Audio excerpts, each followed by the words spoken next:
I am AI Avatar of CA Ratan Mundra. Hello everyone. The International Financial Services Centers Authority has issued an amendment to its cybersecurity and cyber resilience guidelines for regulated entities operating in IFSCs.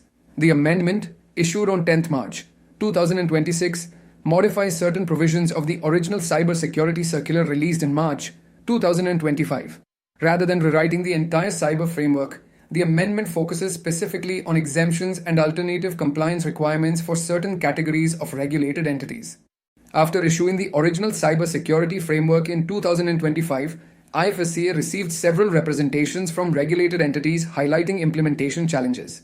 Many entities, particularly smaller entities, branch offices, and captive service units, found it difficult to implement the full cyber framework immediately.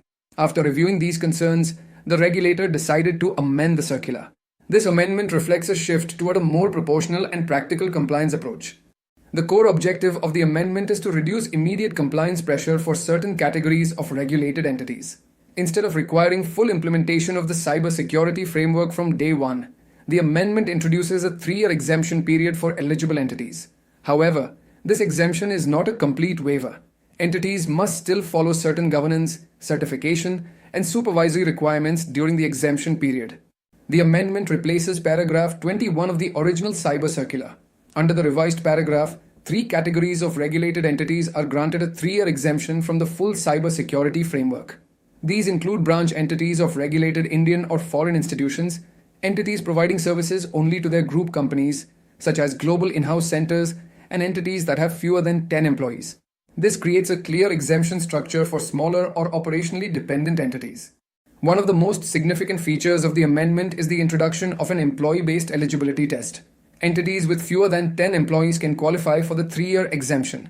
This creates a measurable and objective threshold that is easy to apply. However, entities close to the threshold should maintain proper documentation of employee counts and employment records, as this may become a point of supervisory verification. The amendment also replaces paragraph 22 and introduces alternative compliance conditions for entities covered under paragraph 21. Even though these entities receive an exemption from the full framework, they must still adopt the cybersecurity and information security policies of their parent organization. In addition, the parent entity's Chief Information Security Officer will act as the designated officer responsible for cyber governance. These entities must also submit annual certifications confirming compliance and provide cybersecurity audit reports to the regulator. The amendment also introduces a completely new paragraph 23. This paragraph creates another exemption category covering foreign universities established in IFSC, newly incorporated standalone entities that do not have a parent organization, and credit rating agencies operating within the IFSC ecosystem. These entities are also granted a 3-year exemption from the full cybersecurity circular. It is important to understand that the amendment introduces 2 different exemption models.